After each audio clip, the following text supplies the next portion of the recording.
Welcome to my channel, a list that brings your story about the love of a mafia boss. Now let's listen. The chill of autumn had seeped through our bedroom window, left slightly ajar to catch the evening breeze. I pulled the Egyptian cotton sheets higher, their cool smoothness a stark contrast to the warmth emanating from the man beside me. Even in sleep, Matteo Ricci commanded presence. The steady rhythm of his breathing, deep, measured, filled our darkened bedroom with a lullaby I'd grown accustomed to over the past year. The subtle notes of his cologne still lingered, sandalwood and something darker, more potent, clinging to the pillowcase between us. I turned to face him, careful not to disturb his slumber.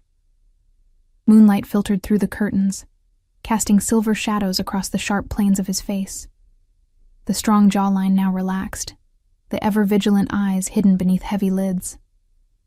It was rare to see him this way, vulnerable, or at least as close to vulnerable as a man like him could ever be. My husband. The word still felt foreign on my tongue, a weight I wasn't sure I'd ever grow accustomed to carrying. 1 year, 12 months since I'd stood in that little chapel, trembling in a white dress I hadn't chosen, promising forever to a man who'd given me no choice but to say yes. I closed my eyes, willing away the memories that threatened to surface. The debt, my father's foolishness, the impossible choice, the way Matteo had appeared in my life like a shadow, offering salvation at a price I couldn't begin to calculate. "I'll take care of everything," he'd promised, his voice like gravel wrapped in silk. "All your father's debts, but you belong to me now, Sophia." Belong. As if I were another acquisition in his vast collection of possessions. Another territory claimed. The digital clock on the nightstand glowed 2:17 a.m. Insomnia had become my only rebellion, these quiet hours my only freedom. In the stillness, I could pretend I was still just Sophia Russo, the girl with dreams of finishing college, opening her own gallery, falling in love naturally, messily, with someone who saw her as an equal, not a prize. I slipped out of bed, feet finding the plush carpet. The massive bedroom still felt like a stranger's, despite the year I'd spent here. 24 years of life in a modest apartment, and now this, a mansion on the outskirts of the city, staffed with people who never met my eyes directly, people who knew better than to see too much, hear too much, say too much. The hallway stretched before me, dim sconces casting long shadows along the artwork-adorned walls. Paintings worth more than my entire previous life hung like trophies, their beauty tarnished by what they represented. Power, control, blood money. I'd learned not to ask questions about where things came from, about the late-night phone calls, about the men who arrived in dark SUVs and left with tight expressions, about the gun I'd once found in the drawer of his desk when I'd been looking for stamps. The kitchen gleamed under the soft overhead lighting I'd switched on, marble countertops, stainless steel appliances, a refrigerator stocked with foods I'd never tasted before meeting Matteo. I filled a glass with water, the cool liquid sliding down my throat as I stared out at the manicured grounds through the window. Security lights illuminated the perimeter, a constant reminder that this beautiful prison was as much about keeping people out as it was about keeping me in. "Can't sleep?" I startled, water sloshing over the rim of my glass onto my nightgown. I hadn't heard him approach. I never did. For a man of his size, Matteo moved with unnerving stealth. "I'm sorry," I said automatically, the apology a reflex developed over months of walking on eggshells. "I didn't mean to wake you." He leaned against the doorframe, arms crossed over his chest. The black t-shirt he slept in stretched across broad shoulders, the tattoos on his forearms visible beneath the sleeves, intricate designs I'd never asked the meaning of. His dark hair was tousled from sleep, but his eyes, those piercing, calculating eyes, were fully alert. "You didn't," he said, watching me with that unreadable expression. "I always know when you leave our bed." Our bed. As if it had ever been truly ours, as if I had a claim to anything in this life he'd constructed around me. "Just thirsty," I offered lamely, raising my glass. He crossed the kitchen in 3 long strides, closing the distance between us. I fought the urge to step back, to retreat. Shows of fear only intrigued him more. Like a predator, He seemed to sense weakness, to be drawn to it. "You were restless tonight," he observed, reaching out to tuck a strand of hair behind my ear. His touch was gentle, always gentle with me, the velvet glove over the iron fist that I knew pulverized anyone who crossed him. "Something on your mind, Bella?" The endearment slid off his tongue like honey, sweet and thick with his lingering accent. 10 years in America hadn't erased the Italian cadence from his speech, especially when we were alone. "Just thinking," I replied carefully. His thumb traced the line of my jaw, tilting my face up to meet his gaze. About? About escape. About freedom. About the life I should have had. "Tomorrow," I lied. "The charity gala. I'm nervous about meeting everyone." His eyes narrowed slightly, searching mine for the truth. Matteo had built an empire on his ability to detect lies, to sniff out betrayal before it could take root, but he seemed to accept my answer, nodding slowly. "You'll be perfect," he said with quiet certainty. "You always are. That's why I chose you. Chose. Not loved. Not even wanted. Chose. Like selecting the right accessory to complete his image. The respectable wife to balance the whispered reputation. The beautiful, cultured companion who could navigate social circles while he conducted business in back rooms. The young, fertile woman who would eventually bear his children, continuing the Ricci line with offspring that would inherit his kingdom. "It's late," he said, taking the glass from my hand and setting it on the counter. "Come back to bed." It wasn't a request. With Matteo, it never was, no matter how softly he phrased his words. I followed him back through the silent house, up the grand staircase, past the rooms I was never to enter without permission. His hand rested at the small of my back, proprietary, guiding. In our bedroom, he waited for me to slip under the covers before joining me, his larger frame making the king-sized bed feel suddenly smaller. "Sleep," he murmured, pulling me against his chest, one arm draped heavily across my waist. A cage of flesh and bone. I lay still, listening as his breathing eventually evened out, deepened. Matteo was a man accustomed to commanding his world, even in sleep. Within 20 minutes, he was under. But I remained awake, staring at the ceiling, counting the minutes until dawn would free me from this enforced intimacy. In the darkness, I allowed myself to remember, to silently shape a name on my lips that I hadn't dared speak aloud in over a year. "Daniel," I whispered, so softly it was barely a breath.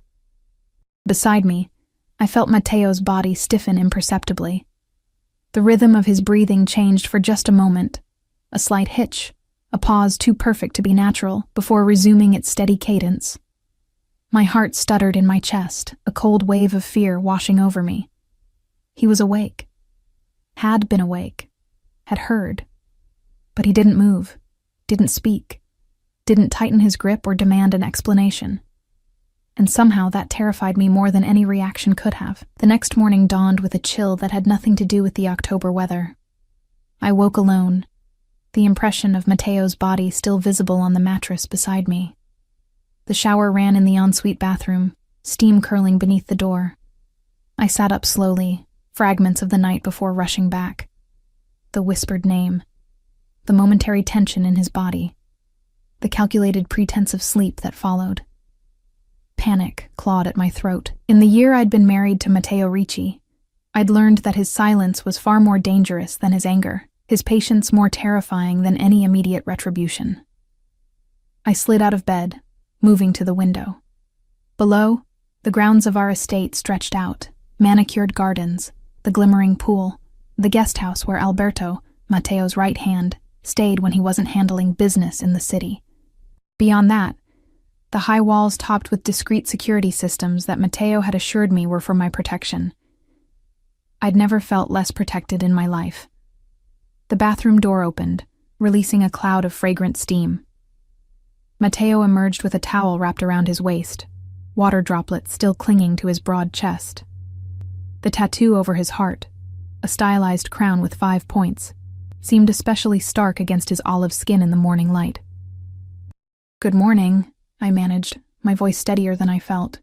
His dark eyes assessed me, gave nothing away. "Sleep well?" he asked, moving to the walk-in closet. A test.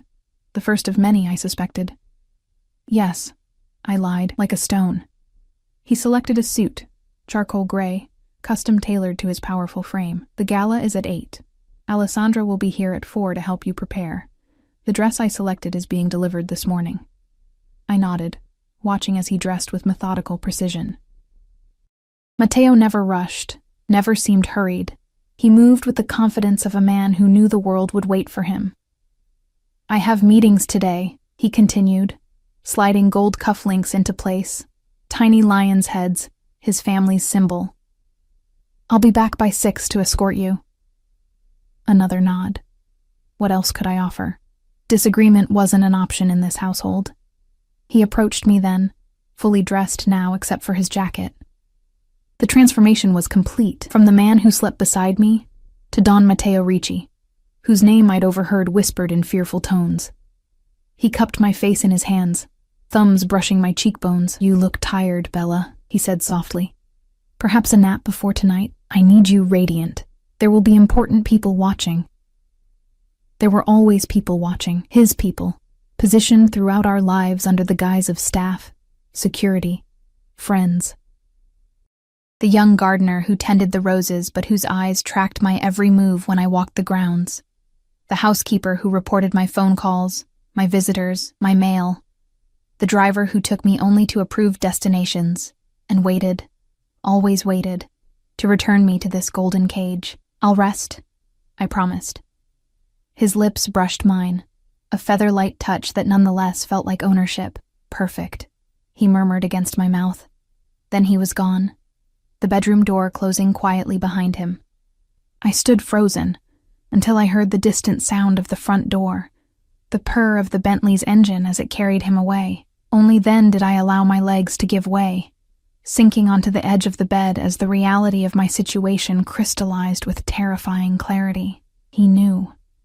He'd heard me whisper Daniel's name in the darkness, and Matteo Ricci was not a man who forgave betrayal, not even one as intangible as a whispered name, a memory, a longing for what might have been. Daniel Whitaker.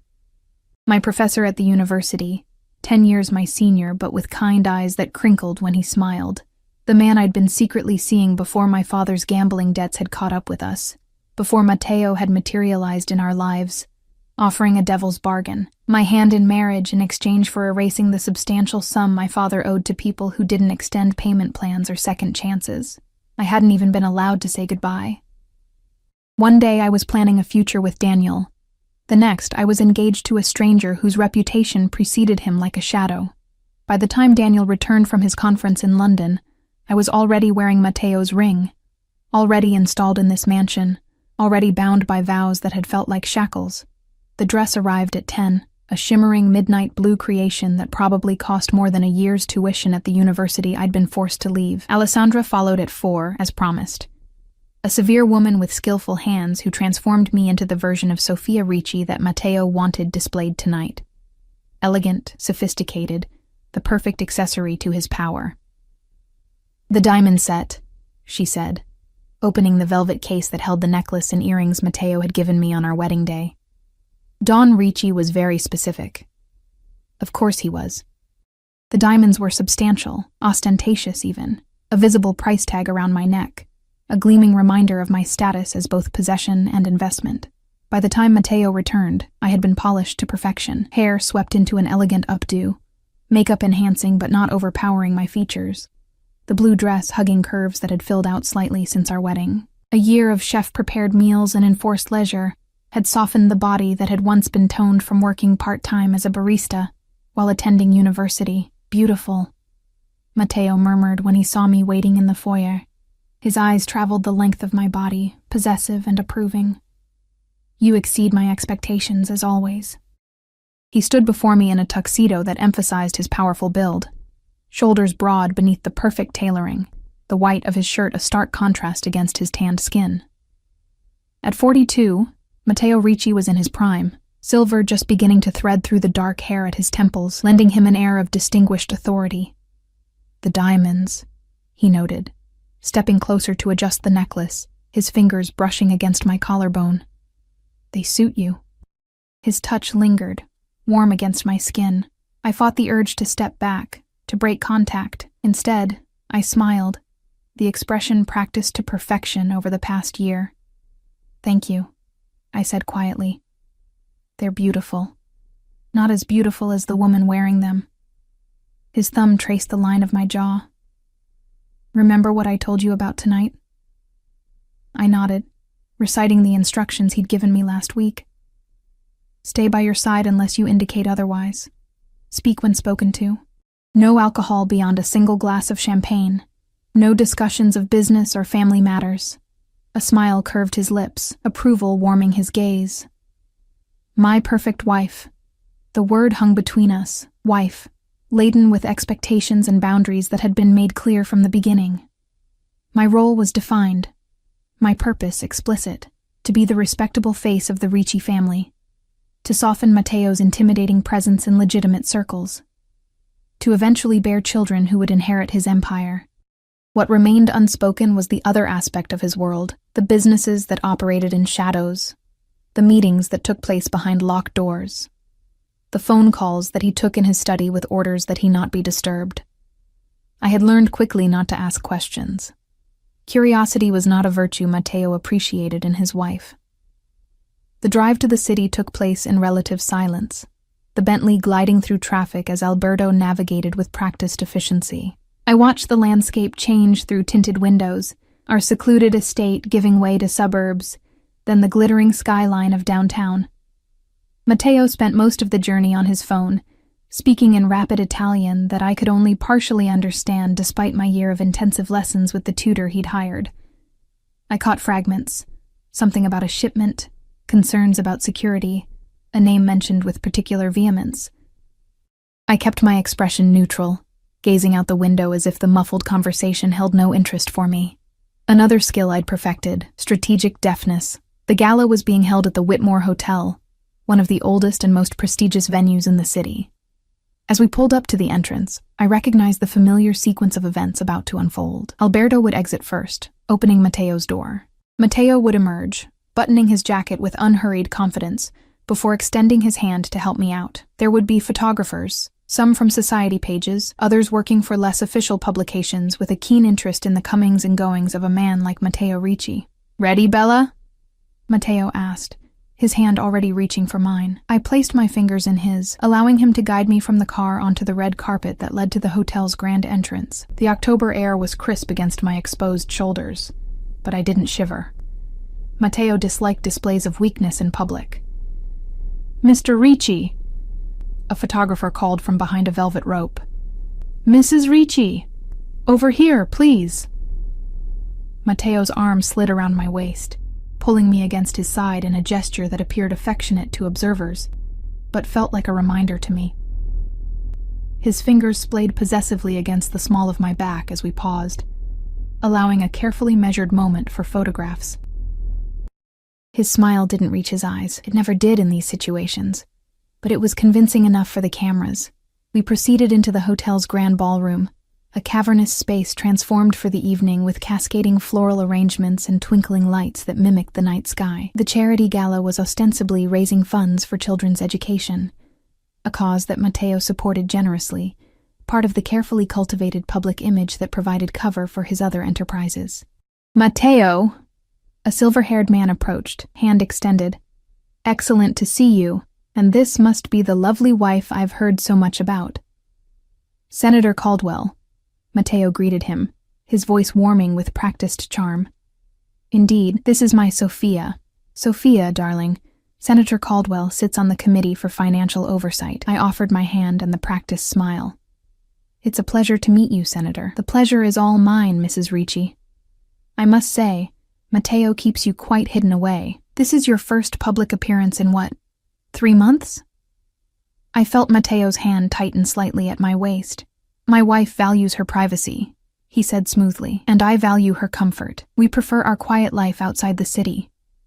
Our quiet life, as if isolation had been my choice rather than his requirement.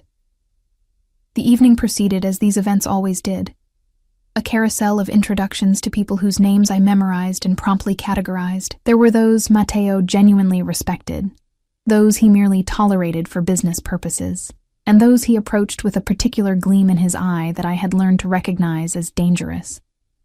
The latter received his warmest smiles, his most charming conversation. Matteo was always most lethal when he appeared most friendly. I played my role flawlessly, the attentive wife, the gracious hostess, the ornament on his arm that completed the picture of legitimate success.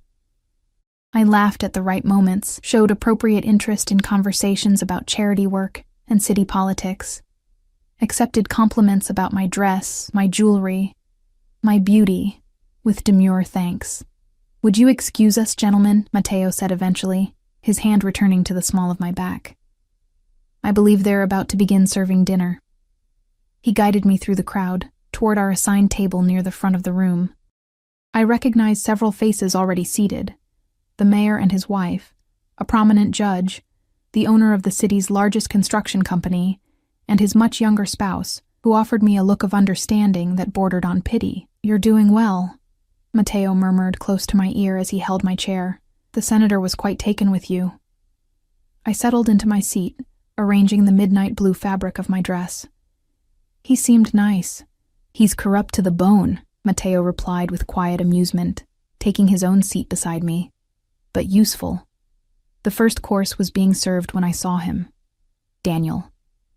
He stood near the bar, lean and familiar in a tuxedo that wasn't quite as perfectly tailored as Matteo's. His sandy hair was shorter than when I'd last seen him, but his profile, that straight nose, the strong jawline softened by the boyish curve of his mouth, was exactly as I remembered. Exactly as I dreamed during countless nights beside my husband. My spoon clattered against the china bowl, drawing a sharp glance from Matteo. "Sorry," I murmured, retrieving the utensil with trembling fingers. Matteo's gaze followed mine, scanning the crowd until it landed on Daniel. Something cold and calculating settled over his features, gone so quickly I might have imagined it had I not spent a year studying the micro-expressions that betrayed his thoughts. "An acquaintance?" he asked casually. Too casually. The question was a trap. If I lied and claimed not to recognize Daniel, Matteo would know. He might already know exactly who Daniel was, might have known all along. But if I acknowledged our past connection— "From the university," I said carefully. "Professor Whitaker. He taught several of my art history classes." It wasn't a lie. It just wasn't the whole truth. Matteo took a sip of water, his eyes never leaving Daniel's figure. "Interesting. I wasn't aware he would be attending tonight." The implication was clear. Nothing happened in Matteo's world without his knowledge, except, apparently, this, which meant either a significant oversight by the people he paid to control every aspect of our lives, or Matteo had engineered this meeting himself. The thought chilled me to the bone. "We should say hello after dinner," Matteo suggested, his tone making it clear this was no mere suggestion. "I'd be interested to meet one of your former professors." I took a spoonful of soup, forcing myself to swallow past the tightness in my throat. "Of course," I managed, "if you'd like." Dinner progressed with excruciating slowness. I participated in the conversation around us on autopilot, hyper-aware of Daniel's presence across the room and of Matteo's heightened attention to my every reaction. When the final course had been cleared, Matteo stood, offering his hand to help me from my chair. "Shall we?" he said pleasantly, leading me toward the bar where Daniel now stood alone, nursing what appeared to be scotch. He looked up as we approached, recognition flashing across his features. First joy, then confusion, and finally a carefully neutral expression as he registered Matteo's presence beside me. "Sophia," he said, his voice sending a jolt through me. "It's been a while." "Professor Whitaker," I replied formally, acutely aware of Matteo's hand at my back. "What a surprise to see you here. Allow me to introduce my husband, Matteo Ricci." "Matteo, this is Daniel Whitaker, my former art history professor." Daniel extended his hand, meeting Matteo's gaze with admirable steadiness. "Mr. Ricci, I've heard your name around town." Matteo's smile didn't reach his eyes as he shook Daniel's hand. "All good things, I hope." "Interesting things," Daniel replied, a hint of challenge beneath the civility. I held my breath, caught between the two men, one from my past, one controlling my present and future. The tension between them was palpable, electric. Sophia speaks very highly of the university, Matteo said smoothly. It's unfortunate she had to discontinue her studies. Family obligations, you understand. Daniel's gaze flickered to me, searching for something I couldn't give him with Matteo watching. A loss for the department. Sophia was one of our most promising students. My gain, however, Matteo replied, his arm sliding possessively around my waist. She's been an exceptional wife. The word hung between the three of us, heavy with implication. Congratulations, Daniel said after a beat, raising his glass slightly. I wasn't aware you were married, Sophia. It must have happened. Quite suddenly. The unspoken question hovered in the air between us. I hadn't told him, hadn't been allowed to. By the time Daniel returned from London, I was already Matteo's. The engagement, wedding, and relocation to Matteo's estate had all happened with military precision in the span of 2 weeks. No time for goodbyes, explanations, or second thoughts. Life takes unexpected turns, I said softly. Matteo's fingers tightened almost imperceptibly at my waist. Indeed it does. But I believe in fate, Professor Whitaker. Don't you? Some things are simply destined. Daniel's jaw tightened. I believe we make our own choices, Mr. Ricci. Do we? Matteo's voice remained pleasant, but I felt the dangerous undercurrent. An interesting philosophical position. Perhaps we could discuss it sometime. I'm hosting a small gathering at our home next weekend. You should join us. My heart stuttered in my chest. Daniel? At our home? It was either madness or calculation. And with Matteo, it was never madness. That's very generous, Daniel replied cautiously, but I'm quite busy with the new semester. I insist, Matteo cut in, his tone making it clear this was not truly an invitation, but a command. Sophia would enjoy reconnecting with her former professor, wouldn't you, Bella? Both men turned to look at me, waiting for my response. Trapped, I manufactured a smile. Of course.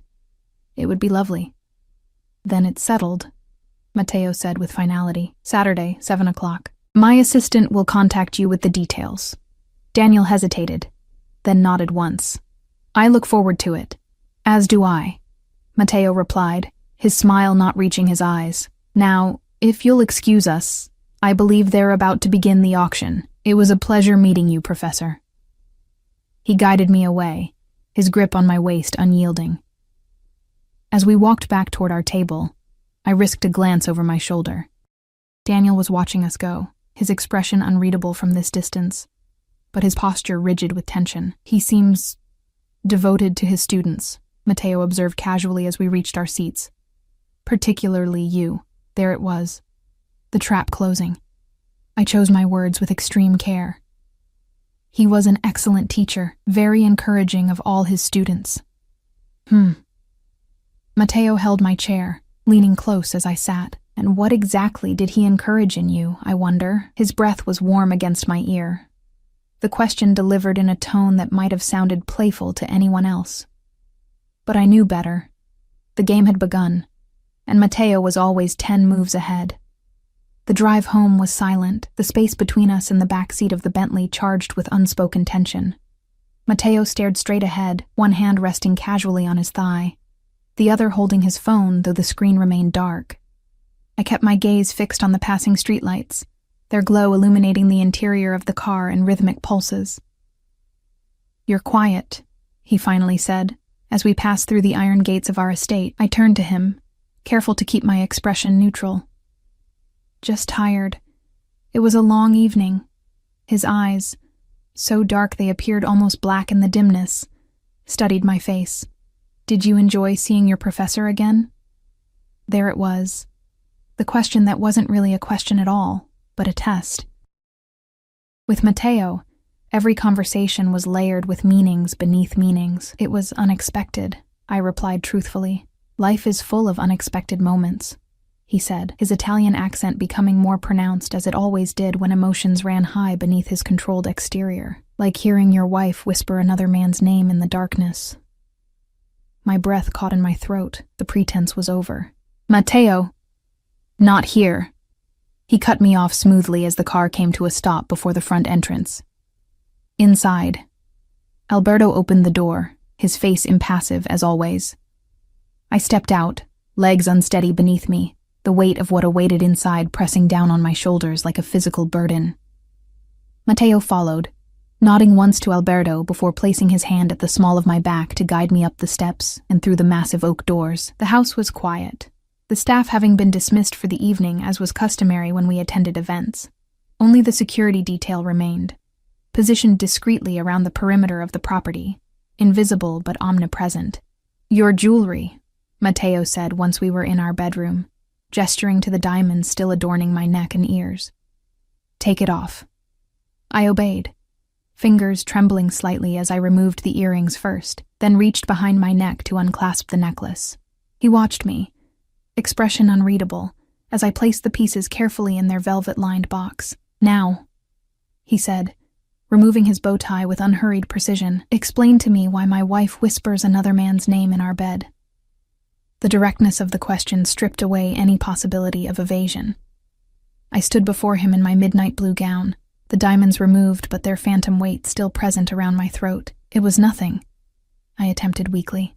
"A dream, perhaps." His laugh was soft, dangerous. Sophia, I thought we had moved beyond lies between us. He approached me slowly, circling like a predator.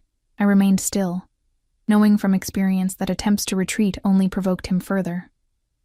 "Let me tell you what I know," he continued, his voice deceptively gentle. "Daniel Whitaker, 34 years old, associate professor of art history, specializing in Renaissance and Baroque periods.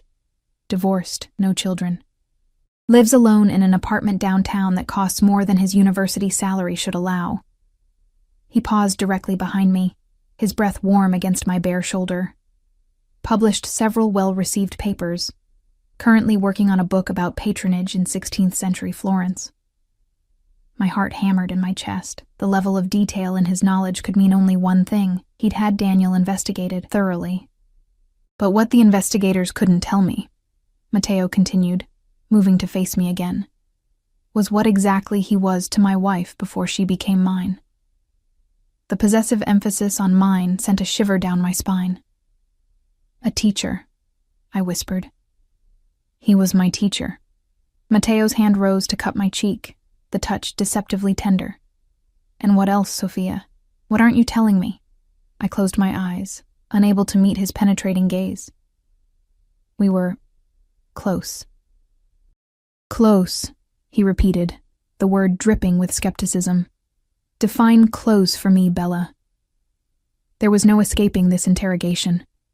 Matteo would extract the truth one way or another, and if he discovered I was still lying after this confrontation, we were seeing each other, I admitted, opening my eyes to face whatever reaction would come. "Privately, before you and I met." His expression didn't change, but something darkened in his gaze. "Seeing each other," he echoed. "You mean fucking." The crude word from his usually measured lips shocked me more than if he'd shouted. "It wasn't like that," I protested. "It was..." "What? Love?" His smile was cold. "How romantic. The professor and his student. A classic tale." He turned away, removing his cufflinks with methodical precision and placing them on the dresser. The lion's head seemed to stare at me accusingly. "Did you love him?" Matteo asked without looking at me, his voice unnervingly calm. Truth or lie? Which was more dangerous in this moment? "Yes," I whispered, choosing truth. "I did." He nodded once, as if confirming something he'd already known. "And now?" The question hung in the air between us, loaded with implications and consequences. Did I still love Daniel? Of course I did. The year of forced separation hadn't dimmed those feelings. If anything, they'd been preserved like an insect in amber, frozen in time, perfect and untouchable in memory. But to admit that to Matteo would be suicide. "Now I'm your wife," I answered carefully. He turned to face me, eyes narrowed. "That's not what I asked." "What do you want me to say, Matteo?" I asked, desperation creeping into my voice. "You bought me. You know that. My father's debts, my family's safety. That was the arrangement. I've honored it. I've been the wife you wanted. Something flashed in his eyes. Anger, certainly. But beneath it, something that almost looked like pain. Bought you, he repeated, the words flat. Is that how you see our marriage? A business transaction? Isn't it? I challenged. Recklessness born of fear making me bold. You made my father an offer he couldn't refuse. You gave me no choice. He moved with the liquid speed that always caught me off guard, closing the distance between us in 2 strides. His hands gripped my upper arms, not painfully but firmly enough that I couldn't pull away. I saved you, he said, his voice low and intense. Your father owed money to people who would have taken payment in your flesh, in your blood, do you understand? When I found out about his debts, about who he owed, I stepped in because I had seen you once, just once, at that gallery opening, and I couldn't bear the thought of what would happen to you. I stared at him, struggling to process this revelation. What are you talking about? What gallery opening? The Mendelssohn Gallery. Your photography was being featured. Student work. You were wearing a black dress, your hair down. You laughed with such abandon at something someone said. His grip softened, one hand rising to touch my cheek. I had never seen anything so beautiful. I remembered the exhibition. It had been 6 months before my father's debts came due, before Matteo entered my life officially. I had no recollection of seeing him there. You were watching me? Even then? I saw you, he corrected, and then I made inquiries, discovered who you were. Your father's situation came to light during that process. My mind raced, reconstructing the timeline he was describing. So you... What? Bought his debts to get to me? To protect you? Matteo insisted. The men he owed. They aren't like me, Sophia. They don't have rules, limits. They would have destroyed you. And you saved me, I said, the words bitter on my tongue, by making me your prisoner instead. His expression hardened. My wife, he corrected. I made you my wife, a wife who isn't free to leave, who is watched every moment, who had to give up her dreams, her education, your lover. He finished for me, eyes glittering dangerously. That's what this is really about, isn't it? Not your education. I offered to arrange private tutoring to complete your degree, not your photography. I built you a darkroom here. You're angry because I took you from him. I couldn't deny it. All the other losses paled beside the loss of Daniel, of the future we'd planned together. Why invite him to our home? I asked, changing tactics. Why arrange for us to see him tonight? Was it a test? A smile curved Matteo's lips, but it didn't reach his eyes. Everything is a test, Bella. Life is a series of tests. Did I pass or fail when I whispered his name? His hand slid into my hair, cradling the back of my head. That depends on what happens next. Fear coiled in my stomach. What do you mean? Saturday night, he said simply. When your professor comes to dinner, that will determine everything. The implications hung in the air between us, unspoken but clear. This was no casual dinner invitation. Matteo had something planned, something that terrified me precisely because I couldn't anticipate what it might be.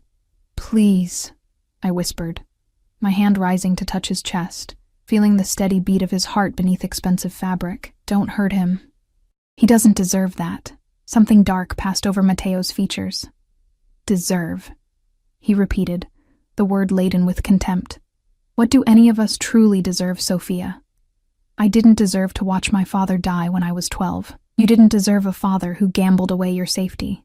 Your professor didn't deserve to find something precious only to lose it. His fingers tightened in my hair. Not enough to hurt, but enough to emphasize his control. Life isn't about what we deserve. It's about what we take, what we protect, what we're willing to fight for. And what are you willing to fight for? I asked, my voice barely audible. His gaze burned into mine. Everything that's mine. The possessiveness of the statement should have angered me, but instead, an unexpected shiver of something else, something dangerous, ran through me. In that moment, with his face inches from mine and his hand tangled in my hair, I glimpsed the raw intensity that made Matteo Ricci both feared and followed by so many. Turn around, he commanded softly. Your dress. I obeyed, presenting my back to him. His fingers found the zipper, sliding it down with deliberate slowness. The whisper of the metal teeth parting sent another shiver across my skin. The midnight blue fabric loosened, slipping forward off my shoulders. "Step out of it," he instructed. I did as he asked, the dress pooling at my feet like spilled ink. I stood before him in only sheer black lingerie. His preference, always his preference. "Look at me," he said. I turned to face him, resisting the urge to cover myself. His gaze traveled over me, possessive and appreciative, but also searching, as if looking for something beyond the physical. "Do you know why I wanted you, Sophia?" Beyond the beauty that first caught my eye, I shook my head slightly, because I saw something in you that reminded me of myself at your age. A hunger, a determination. His hand traced the curve of my waist, my hip. A capacity for darkness that you hide beneath that innocent exterior. "I'm not like you," I whispered, though something inside me stirred at his words. His smile was knowing. "Aren't you?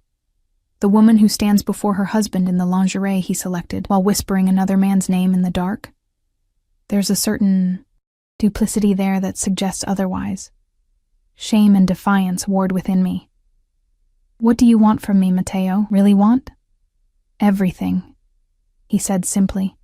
"Not just your body, not just the perfect wife you pretend to be for the public. I want what's in here." His hand pressed against my sternum, between my breasts, above my hammering heart. "The truth of you, the darkness and the light. I want your surrender, not because you have no choice, but because you choose to give it." "And if I can't?" I asked, my voice trembling. His expression softened fractionally. "Then we remain as we are. You, my beautiful prisoner. Me, your jailer. Both of us trapped in a prison of our own making." His thumb brushed across my lower lip. "But I think you can. I think part of you wants to." Before I could respond, his mouth claimed mine in a kiss that was neither gentle nor brutal, but consuming. Unlike his usual calculated affection, this felt raw, almost desperate. I found myself responding despite my fear, my confusion, my lingering thoughts of Daniel. My arms rose to encircle his neck, body arching into his touch as his hands roamed my nearly bare skin. When he finally broke the kiss, we were both breathing hard. "Saturday," he said, his voice rough. "After dinner with your professor, then we'll know where we stand, you and I." He stepped away, leaving me swaying slightly, off balance in more ways than one. "Get some sleep," he added, moving toward the bathroom. "Tomorrow will be busy." The door closed behind him, the sound of the shower starting moments later. I sank onto the edge of the bed, mind reeling from the conversation, from his revelations, from my own confused response to his touch. What game was Matteo playing? And more importantly, what would happen to Daniel when he entered the lion's den on Saturday night? The following days passed in a haze of tense anticipation. Matteo was unexpectedly attentive, arriving home early from his business dealings to take meals with me, asking about my day with apparent interest, even suggesting we walk the grounds together in the evenings. It might have seemed romantic to an outside observer, a husband reconnecting with his wife. But I recognized it for what it was. Surveillance. He was watching me, evaluating every reaction, every word, every flicker of expression as Saturday approached. I played my part, responding to his attention with practiced smiles and careful conversation. But beneath the performance, my mind raced with possibilities, each more terrifying than the last. What did Matteo intend for Daniel? For me? The uncertainty was its own form of torture, precisely as Matteo had intended, I suspected. By Saturday morning, my nerves were stretched to breaking point. I sat at my vanity, brushing my hair with methodical strokes, when Matteo appeared in the doorway of our bathroom. He was freshly showered, a towel wrapped around his waist, water droplets still clinging to the defined muscles of his chest and shoulders.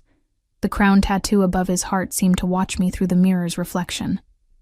"I've selected your dress for tonight," he said, moving to the closet and returning with a garment bag. Something special. He laid it on the bed, unzipping it to reveal a dress I'd never seen before. Crimson silk that would undoubtedly cling to every curve, with a neckline that plunged dangerously low. Not his usual selection for me. Mateo typically preferred me in more conservative styles when we entertained guests, saving the revealing pieces for events where he wanted to display me more overtly. Red, I observed, my voice carefully neutral. It's beautiful. It will be, on you, he approached, standing behind me as I continued brushing my hair. Our eyes met in the mirror. I have business in the city this morning. I'll return by 5 to prepare for our guest. Singular. I had assumed there would be others, that Daniel would be just one face in a crowd of Mateo's associates. The realization that he would be our only visitor sent a fresh wave of anxiety through me. Just Professor Whitaker? I asked, unable to keep the question contained. Mateo's hands came to rest on my shoulders, his thumbs brushing the sensitive skin at the nape of my neck. Just him, he confirmed. I thought a more intimate setting would be appropriate for reconnecting with your former mentor. The implication hung in the air between us. This was no social gathering, it was a confrontation, carefully staged and controlled. What are you planning, Mateo? I finally asked, setting down the brush and turning to face him. He cupped my cheek, his expression almost tender. Clarity, he replied cryptically. By the end of tonight, everything will be clear. His thumb stroked across my lower lip. Wear your hair down. It suits you better that way. With that, he turned and walked back into the bathroom, leaving me with the crimson dress and a growing sense of dread. After Mateo left, I found myself pacing the house like a caged animal. The staff moved around me with their usual quiet efficiency, preparing for the evening's dinner, carefully avoiding direct eye contact or conversation beyond what was absolutely necessary. They had been Mateo's people from the beginning. I had no allies here. At noon, I changed into jeans and a sweater, telling the housekeeper I was going for a walk in the gardens. It was a beautiful autumn day, the leaves of the estate's ancient oaks and maples ablaze with color. I followed the stone path that wound through carefully tended flower beds, past the silent fountain, closed for the season, and toward the small lake at the property's edge. It was my favorite spot, as far from the house as I could get without crossing the boundaries that would trigger security alerts. I sat on the weathered bench overlooking the water, watching a pair of ducks glide across the surface, leaving ripples in their wake. What was I going to do? The question circled endlessly in my mind. Whatever Mateo had planned for tonight, it couldn't be good for Daniel. Should I try to warn him somehow? But how? My phone was monitored, my computer activity tracked, my movements observed. Any attempt to reach out would be detected almost immediately. And what about myself? These past days had revealed something unsettling. Mateo knew me better than I'd realized. His words about seeing darkness in me, about my capacity for duplicity, they had struck uncomfortably close to home. There was a part of me that responded to him, to his intensity and his possessiveness, in ways I didn't want to acknowledge. Mrs. Ricci? I startled at the voice, turning to find Alberto standing a few feet away. As always, he had approached without making a sound, a skill he shared with his employer. Alberto, I acknowledged, straightening my posture. Is something wrong? Not at all, he replied smoothly. Don Ricci asked me to check on you before I depart for the city. He was concerned you might catch cold out here. Translation. Mateo wanted confirmation of my whereabouts, verification that I wasn't attempting anything foolish before tonight's dinner. How thoughtful, I said, keeping my tone light. But I'm fine, thank you. Alberto nodded, his dark eyes assessing me with the same clinical detachment he'd shown since the day I'd arrived at the estate. The Don also asked me to remind you that your guest will arrive at 7. He suggests you begin preparing by 4. 3 hours to transform into Mateo's vision, standard procedure for important events. Of course, I replied. Please tell him I'll be ready. Another nod, and then he was gone, moving back toward the house with silent efficiency. I remained by the lake for another half hour, watching the ducks, trying to clear my mind. When I finally returned to the house, I found a lunch tray waiting in the sitting room adjoining our bedroom, a delicate salad, fresh bread, and a glass of sparkling water with lime. Mateo's standing orders, light meals before events where I would be on display. The afternoon slipped away as I bathed, allowing the hot water and essential oils to soothe my taut nerves. By the time Alessandra arrived to assist with my hair and makeup, I had achieved a state of artificial calm, the practiced serenity of a condemned prisoner who has accepted their fate. "The red dress?" Alessandra noted, as she began arranging my damp hair into loose waves.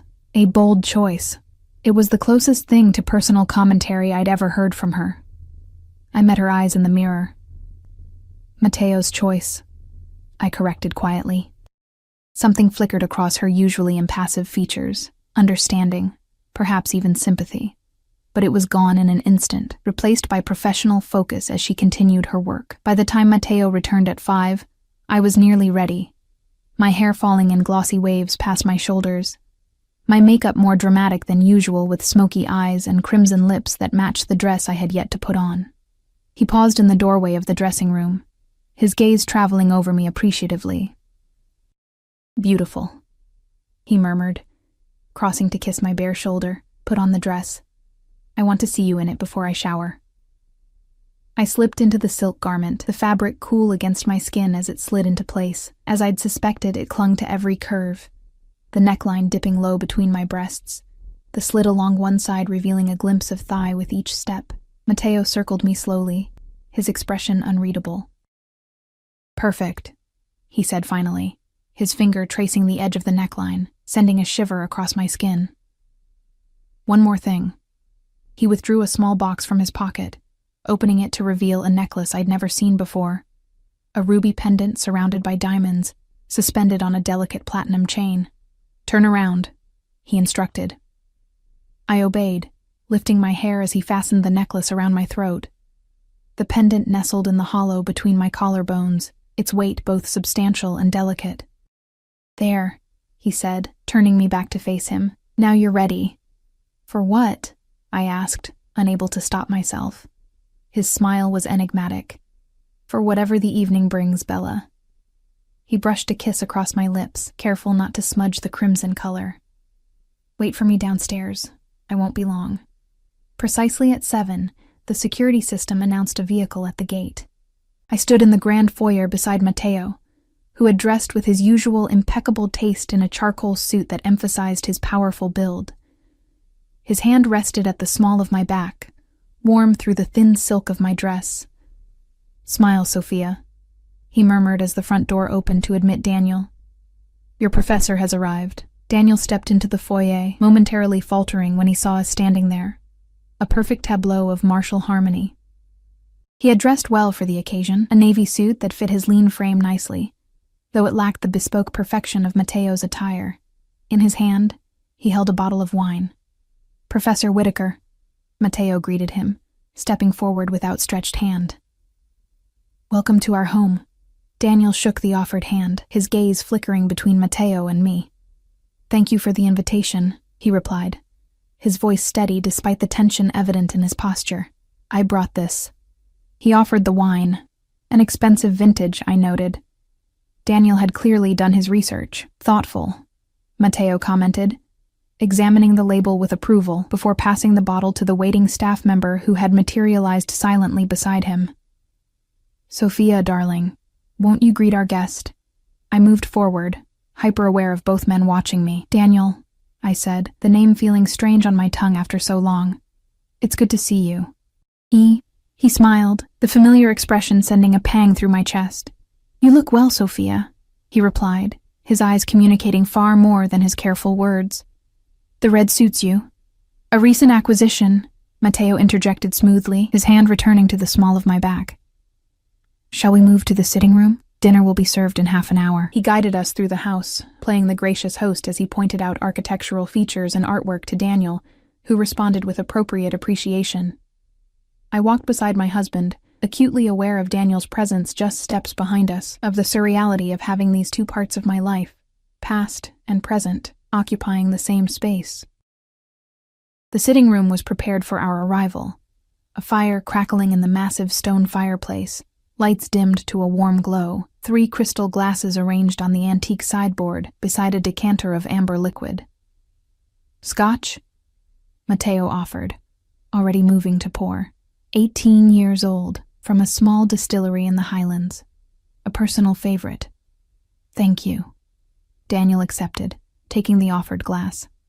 I accepted my own glass, though I had no intention of drinking more than a sip. I needed my wits about me tonight to new friendships, Matteo proposed, raising his glass. We drank, the scotch burning a fiery path down my throat. Matteo gestured toward the seating arrangement, 2 sofas facing each other across a low table set with small appetizers. Please, make yourself comfortable, he invited Daniel, claiming a spot on one sofa and drawing me down beside him, his arm draped possessively across my shoulders. Daniel sat opposite us, his posture relaxed, but his eyes alert. You have a beautiful home, he observed.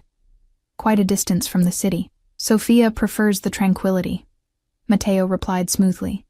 And I prefer her happiness. I felt Daniel's gaze on me, questioning, but I kept my expression neutral, taking another tiny sip of scotch.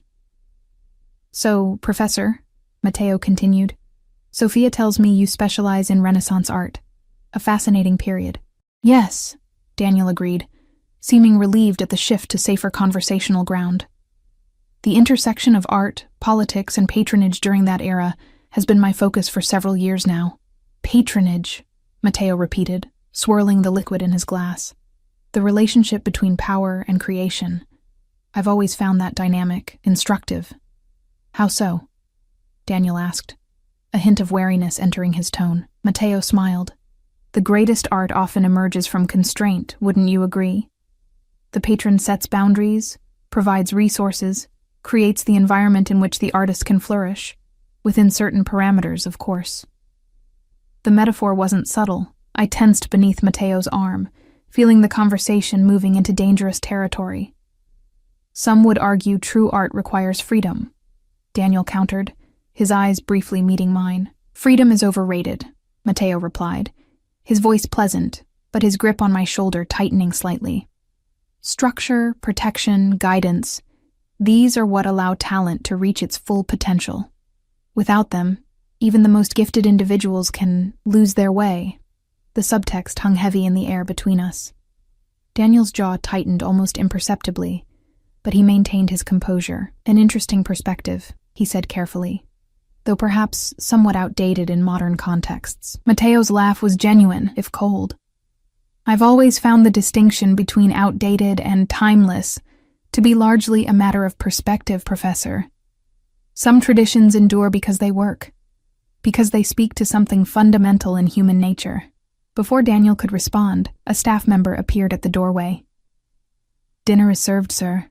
Excellent, Matteo said, rising and offering me his hand. Shall we? The dining room was lit by candles, the long table set for 3 with Matteo at the head, me to his right, and Daniel across from me. The intimacy of the arrangement was deliberate, forcing direct interaction throughout the meal. The wine was poured, a different bottle than the one Daniel had brought, and the first course served with silent efficiency. Your health has improved since university, Matteo observed casually as we began to eat. Sophia mentioned you were frequently ill during her final semester. Something stomach-related, wasn't it? I froze, fork halfway to my mouth. I had never mentioned any such thing to Matteo, because it wasn't true. Daniel had been perfectly healthy during my time at the university. Daniel's eyes met mine briefly before returning to Matteo. I don't recall any significant health issues, he replied carefully. No? Matteo raised an eyebrow, looking at me. Perhaps I misunderstood, darling. I thought you said Professor Whitaker was often absent due to illness, that another faculty member frequently substituted for his classes. The fabrication was so specific that it momentarily stunned me. It was a stressful time, Matteo supplied smoothly. With your father's situation and our whirlwind courtship, memory plays tricks under such circumstances. Daniel's gaze darted between Matteo and me, confusion evident in his expression. I'm afraid I don't understand what... It's not important, Matteo interrupted, waving a dismissive hand. The past is the past, isn't it? What matters is the present and the future. He raised his wineglass in a casual toast, but his eyes remained cold, calculating. I took a small sip from my own glass, mind racing as I tried to decipher Matteo's strategy. The fabricated story about Daniel's illness, the pointed references to my father's situation. He was creating a narrative, but to what end? The main course arrived, perfectly cooked fillets, roasted vegetables, truffle-infused potatoes. Matteo continued his role as gracious host, steering the conversation through seemingly innocuous topics: the charity gala, recent exhibitions at the city's museums, upcoming cultural events. But beneath the civility, tension crackled like electricity before a storm. "Sophia mentioned you were working on a book," Matteo said as the staff cleared our plates. "About patronage in Florence, I believe?" Daniel nodded, visibly relieved to return to professional ground. "Yes, focusing on the less examined aspects of the Medici influence on artistic development." "The Medici," Matteo mused, swirling the remaining wine in his glass. "A fascinating family. Bankers, politicians, power brokers, they understood how to build and maintain influence across generations, how to eliminate threats and reward loyalty. They were also responsible for an unprecedented flowering of culture and art," Daniel countered. "Their legacy extends far beyond their political machinations." "Does it?" Matteo raised an eyebrow. "Or is that simply the narrative they purchased with their patronage? History, after all, is written by those with the resources to commission its telling." Before Daniel could respond, Matteo turned to me. "Sophia, why don't you show Professor Whitaker the gallery while dessert is prepared? I'm sure he'd appreciate your collection." It wasn't a suggestion. I rose, smoothing the crimson silk of my dress. "Of course. This way, Daniel." I led him from the dining room, acutely aware of Matteo's gaze following us as we departed. The gallery was located in the east wing of the house, a long room with perfect lighting and climate control, housing Matteo's impressive collection of art. Some pieces were legitimate acquisitions from reputable dealers. Others, I suspected, had more questionable provenances. "Sophia," Daniel whispered urgently once we were alone. "What is going on? Why am I really here?" I glanced toward the discreet security camera mounted in the corner of the room. "Admiring the collection," I replied in a normal tone, gesturing toward a nearby painting. "This Caravaggio is particularly striking, don't you think?" Understanding flickered in his eyes. He nodded, moving to examine the painting while continuing our conversation in a lower voice. "Is this some kind of test? Are you in danger?" "I don't know," I admitted softly, guiding him further into the gallery. "Matteo heard me whisper your name in my sleep. He knows about us, what we were to each other." Daniel's face paled slightly. "Christ, Sophia, why would he invite me here then? To what end?" "I don't know," I repeated, stopping before a small dega. "But whatever he's planning, it culminates tonight." Matteo's voice came from the doorway. I hadn't heard him approach. I never did. We turned to find him leaning casually against the doorframe, hands in his pockets, expression unreadable. "I see you've been admiring my collection, Professor. Do you find it impressive?" Daniel straightened, visibly gathering his composure. "Very. You have exceptional taste. In all things." Matteo agreed, his gaze shifting to me. The weight of his attention was palpable, assessing, calculating. "Dessert is served. Shall we?" We returned to the dining room, where delicate chocolate soufflés awaited alongside snifters of expensive cognac. The conversation lulled as we ate, the silence charged with unspoken tensions and possibilities. "I must say," Matteo finally remarked, setting down his spoon, "this evening has been most illuminating." "Has it?" Daniel asked cautiously. "Indeed." Matteo reached for his cognac, swirling the amber liquid before taking a small sip. "It's not every day one dines with the man who once claimed his wife's heart." The bluntness of the statement hung in the air between us. Daniel's gaze shifted to me briefly before returning to Matteo. "Mr. Ricci." "Matteo, please," he corrected smoothly. "I think we're beyond formalities at this point, don't you? After all, you've been in my thoughts quite frequently these past days." "Have I?" Daniel's voice remained steady, but I could see the tension in his jaw, the careful calculation behind his eyes, ever since my wife whispered your name in the darkness of our bedroom. Matteo confirmed, his tone conversational, despite the incendiary content of his words. It raised certain questions in my mind. I sat frozen, unable to intervene, to deflect, to control what was unfolding before me. "I can imagine," Daniel replied carefully. But whatever existed between Sophia and me ended when she married you. Mateo's smile didn't reach his eyes. Did it? I wonder. He turned to me. Sophia, would you say your feelings for Professor Whitaker ended with our marriage? The direct question caught me off guard. Both men watched me, waiting for my response. Daniel with trepidation, Mateo with that unnerving calm that preceded his most dangerous moments. My voice faltered. Truth or lie? Which would be more damaging in this moment? The truth, Bella, Mateo urged softly. No more pretending between us. The gentleness in his tone gave me courage, though perhaps unwisely. No, I admitted. They didn't end. Daniel closed his eyes briefly, a flash of pain crossing his features. Mateo nodded slowly, as if I had confirmed something he already knew. And you, Professor? He asked, turning to Daniel. Did your feelings for my wife conveniently disappear when she became unavailable? Daniel hesitated, then met Mateo's gaze directly. No, he said simply. They didn't. The admission hung in the air between us, dangerous and true. I waited for Mateo's reaction, for rage, for violence, for the cold fury I'd glimpsed in rare moments when his control slipped. Instead, he laughed. The sound was startling in the tension-filled room, genuine amusement that transformed his usually guarded features. Honesty at last, he said, raising his cognac in a toast. How refreshing. Confusion replaced fear as I studied my husband's expression. This wasn't the reaction I had anticipated. Not from a man who had built his reputation on swift and merciless responses to perceived slights and betrayals. I don't understand, I said, unable to contain the words. Mateo set down his glass, his expression sobering. No, I don't suppose you do. Neither of you does. He leaned forward, elbows on the table, fingers steepled. Let me explain the situation as I see it.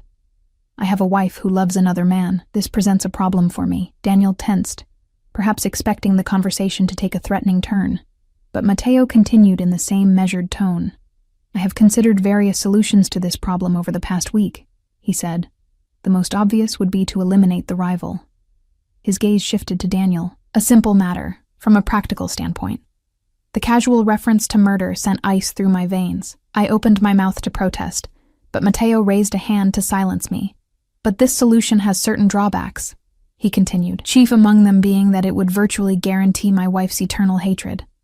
Additionally, Professor Whitaker appears to be a man of some intelligence and integrity, qualities I find myself reluctantly admiring. He reached for his cognac again, taking a deliberate sip before continuing. The second option would be divorce, setting Sophia free to return to her former life, her former love. Hope flared briefly in my chest, wild and unexpected.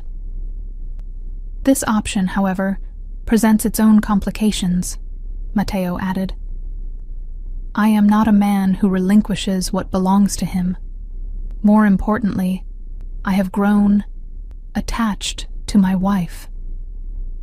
The thought of her absence from my life is unacceptable. The hope withered as quickly as it had bloomed. Which brings me to the third option, Mateo said, his dark eyes moving between Daniel and me. A compromise.